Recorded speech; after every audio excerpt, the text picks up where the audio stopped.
அடியார்களே, ஆன்மீக மலரில் வந்த இந்த நல்ல தகவலை நாம் தெரிந்து கொள்வோம். ஒரு ஊரில் விவசாயி ஒருவர் 3 மகன்களுடன் வாழ்ந்து வந்தார். அவருக்கு வயதாகிவிட்டது. அவர் 3 மகன்களை அழைத்து ஒவ்வொரு குச்சியாக அவர்களிடம் கொடுத்து அதை 2ஆக உடைக்கச் சொன்னார். 3 பேரும் அதை ஈஸியாக உடைத்து விட்டார்கள்.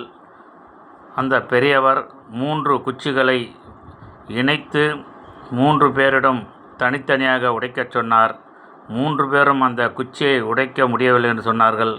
இதற்கு என்ன காரணம் என்று அவர்கள் கேட்டபொழுது பெரியவர் சொன்னார், தனித்தனியாக குச்சி இருந்தபொழுது அது வலுவு குறைவாக இருந்தது, உடைத்து விட்டீர்கள். 3 குச்சிகளையும் ஒன்றாக இணைக்கும் பொழுது அதற்கு பலம் அதிகரிக்கிறது. அதனால் அதை உங்களால் உடைக்க முடியவில்லை. இதுதான் உங்களுடைய வாழ்க்கை தத்துவம். அதாவது நீங்கள் தனித்தனியாக எந்த செயல் செய்தாலும் அதில் பலன் குறைவு. 3 பேரும் ஒற்றுமையாக இணைந்து விவசாயம் கூட செய்தால் அது பலன் அதிகம் என்று சொன்னார்கள்.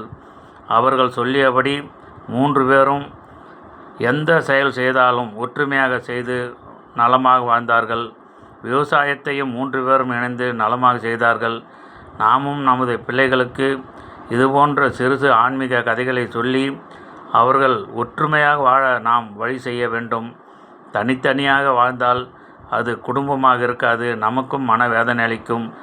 ஆகவே நமது பிள்ளைகளுக்கு ஒற்றுமையாக வாழ இதுபோன்ற கதைகளை சொல்லி கற்றுக் கொடுக்க வேண்டும் என்பது எனது ஆசை.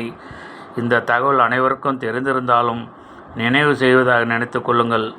கூடி வாழ்ந்தால் கோடி நன்மை என்பதை பற்றி இந்த கதை சொன்ன கருத்தை நாம் அனைவரும் தெரிந்து கொள்வோம். நாம் அனைவரும் கூடி வாழ்ந்து கோடி நன்மை பெற்று நலமாக வாழ்வோம். திருச்சிற்றம்பலம், தில்லையம்பலம்.